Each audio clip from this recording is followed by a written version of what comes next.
అంటే నేను ఆ పాట సినిమా కోసం రాయలేదు. నేను ఆ పాట ఏ సందర్భంలో రాయాల్సి వచ్చిందంటే 96లో తిరిగి తెలంగాణ ఉద్యమం మొదలవుతుంది తొలి దశ. ఆ తొలి దశలో పాడుకోవడానికి పాటలు లేవు. పాడుకోవడానికి పాటలు లేనప్పుడు గద్దర్ గారు ఒక పాట రాశారు. అమ్మా తెలంగాణమా ఆకలి కేకల గానమా అని రాశారు. ఆ రాసినప్పుడు అది ఎక్కువ వరకు తెలంగాణ దుఃఖాన్ని చెప్పేటటువంటి పాట. తెలంగాణ దుఃఖాన్ని చెప్పేటటువంటి పాట మాత్రమేనా? తెలంగాణకి ఎంతసేపు దుఃఖం మాత్రమే ఉందా? వైభవం లేదా? తెలంగాణకు చెప్పుకునేటటువంటి ఘనత లేదా అనేటువంటిది నాకు వచ్చిన ప్రశ్న, నాకు కలిగిన సందేహం. కనుక తెలంగాణకు సంబంధించిన సంస్కృతిని ఉన్నతీకరించేటటువంటి ఒక పాట అవసరము అని నేను భావించాను. మరి వీటి సంగతి ఏంటిది అనేటువంటిది నాలో తిరుగుతూ ఉన్నప్పుడు సిద్దిపేటలో 97 మార్చి 17 నాడు ఒక సభ పెట్టినాం. నా మిత్రుడు గాయకుడు షేక్ బాబా అనే గాయకుడు మా ఇంటికి వచ్చాడు.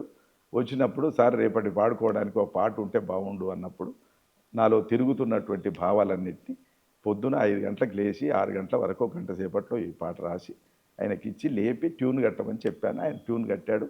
షేక్ బాబా మొదటిసారి ఆగస్టు 17, 97 నాడు సిద్దిపేటలో పాడిన పాట నాగేటి సాలల్ల. ఈ నాగేటి సాలల్ల పాట చాలా ప్రాచుర్యం పొందింది.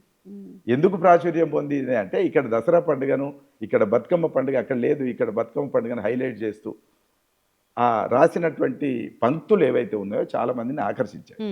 తంగేటి పువ్వుళ్ళు తంబాలమంతా తీరొక్క రంగుల్ల తిరిచిన పువ్వు బంగారు చీరలు బాజారులన్నీ బతుకమ్మ పండుగ నా తెలంగాణ నా తెలంగాణ బంతి పూల తోట నా తెలంగాణ. ఆ బంతి పూల తోట బతుకమ్మ పండుగ వీటిని హైలైట్ చేస్తూ చేసేసరికి అబ్బా తెలంగాణకి ఇంత ఇప్పటికీ కొనియాడేటటువంటి పాట ఒకటి వచ్చిందని చాలామంది ఓన్ చేసుకున్నారు. ఆ ఓన్ చేసుకోవడం ఉద్యమంలో జరుగుతున్నది కనుక ఉద్యమంలో ప్రతి సభలో దేశపతి శ్రీనివాస్ ఈ పాటను పాడేవాడు. పాడుతూ ఉన్నప్పుడు చాలామంది లేచి నృత్యం చేయడం కూడా నేను చూసి పరవశించాను. అట్లాంటి ఒక సందర్భం ఉంది. ఈ సందర్భం బాగా పెరిగిన తర్వాత ఉద్యమ కాలంలో ఇది ప్రాచుర్యం పొందిన తర్వాత ఆర్నారాయణమూర్తి గారు సిద్దిపేటకు వచ్చారు. సిద్దిపేటకు వచ్చి మా ఇంటికి వచ్చి ఆయన ఈ పాట వీర తెలంగాణ సినిమాలో వాడుకోవడానికి నాకు అనుమతి ఇవ్వండి అని అడిగాడు. అడిగితే నేను అప్పుడు ఏం చెప్పానంటే ఈ పాట ఎప్పుడో ప్రజల పరం అయిపోయింది.